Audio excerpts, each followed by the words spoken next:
মধ্যপ্রাচ্যে উত্তেজনা আবারও তীব্র আকার ধারণ করতে পারে এমন আশঙ্কা তৈরি হয়েছে ডোনাল্ড ট্রাম্প প্রশাসনের সাম্প্রতিক তৎপরতায়।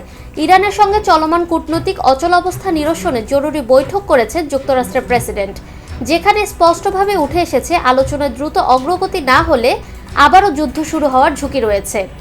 স্থানীয় সময় শনিবার সকালে হোয়াইট হাউসের সিচুয়েশন রুমে অনুষ্ঠিত এই উচ্চ পর্যায়ের বৈঠকে উপস্থিত ছিলেন প্রশাসনের শীর্ষ কর্মকর্তারা।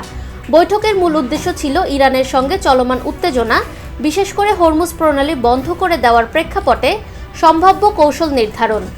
যুক্তরাষ্ট্র ও ইরানের মধ্যে বিদ্যমান 2 সপ্তাহের যুদ্ধবিরতি আর মাত্র কয়েকদিনের মধ্যে শেষ হতে যাচ্ছে। সংবাদ মাধ্যম এক্সিওসকে দেওয়া এক উচ্চপদস্থ মার্কিন কর্মকর্তার বক্তব্য অনুযায়ী আগামী কয়েকদিনের মধ্যে যদি আলোচনায় কোনো ব্রেক থ্রু না আসে, তাহলে সংঘাত আবারও শুরু হওয়ার সম্ভাবনা প্রবল। এদিকে ইরানের সঙ্গে দ্বিতীয় দফার আলোচনায় গুরুত্বপূর্ণ ভূমিকা রাখছে পাকিস্তান।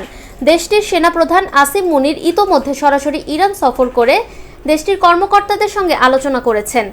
বিশ্লেষকদের মতে হরমুজ প্রণালীর মতো গুরুত্বপূর্ণ আন্তর্জাতিক জলপথ বন্ধ হয়ে যাওয়া শুধু আঞ্চলিক নয়, বৈশ্বিক অর্থনীতির উপরও বড় প্রভাব ফেলতে পারে। ফলে যুক্তরাষ্ট্র ও তার মিত্ররা দ্রুত সমাধানের পথ খুঁজতে চাপের মুখে রয়েছে। এখন দেখার বিষয় শেষ মুহূর্তে কূটনৈতিক অগ্রগতি হয় নাকি আবারও মধ্যপ্রাচ্যে সংঘাতের আগুন জ্বলে ওঠে। ফাহমিদা বিনতে আনোয়ার, নিরপেক্ষ। নিরপেক্ষ, সত্য প্রকাশে আপোষহীন।